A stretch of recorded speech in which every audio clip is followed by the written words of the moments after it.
ಗಿಳಿಯೊಂದು ಹುಲುಸಾದ ಭತ್ತದ ಗದ್ದೆಯಲ್ಲಿ ಇದೀಗಿನ್ನೂ ಬೆಳೀತಾ ಇದ್ದ ತೆನೆಯಲ್ಲಿದ್ದ ಅಕ್ಕಿಯನ್ನು ತಿಂತಾ ಇತ್ತು.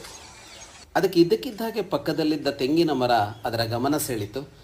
ಆ ತೆಂಗಿನ ಮರದ ಎತ್ತರ, ಅದರ ಗಟ್ಟಿತನ, ಅದರ ಮೇಲೆ ಗೊಂಚಲು ಗೊಂಚಲಾಗಿ ಬಿಟ್ಟಿದ್ದ ತೆಂಗಿನಕಾಯಿಯನ್ನು ಕಂಡಾಗ ಅದಕ್ಕೆ ಈ ಭತ್ತದ ಗದ್ದೆ ಇದೆಯಲ್ಲ, ಇದರ ದುರ್ಬಲತೆ ಮತ್ತು ಇದು ಬಹಳ ಸಣ್ಣದು ಅಂತ ಅನ್ನಿಸ್ತು. ಹಾಗಾಗಿ ತೆಂಗು ತಿನ್ನೋಣ ಅಂತ ತೆಂಗಿನ ಮರವನ್ನು ಏರ್ತು. ಹರಿಹಾರಿ ಹೋಗಿ ಕುಳಿತುಕೊಂಡು ತೆಂಗಿಗೆ ತನ್ನ ಕೊಕ್ಕನ್ನು ಹಚ್ಚಿ ತಿನ್ನೋದಕ್ಕೆ ಹೊರಟ್ರೆ ಸಾಧ್ಯವಾಗಲಿಲ್ಲ.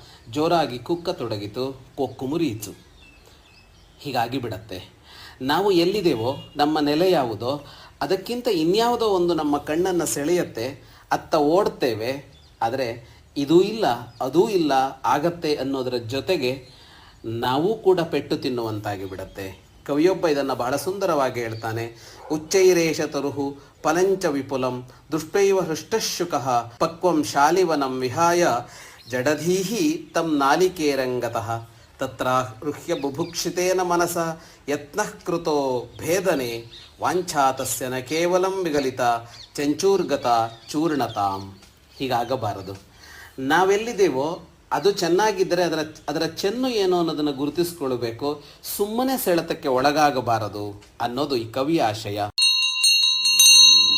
ಪಂಚಲೋಹದ ಪ್ರಣವನಾದ ಘಂಟೆಗಳು ಹೃದಯಾಂತರಾಳದಲ್ಲಿ ಅನುರಣಿಸುವ ಚಿರಂತನ ಮಂಗಳ ನಾದವೇ ಪ್ರಣವ. ಸಾಧಕನ ಶ್ರೇಷ್ಠ ಸಾಧನ ಪ್ರಣವನಾದ ಘಂಟೆಗಳು. ಇಂದೇ ಕರೆ ಮಾಡಿ 8050124365.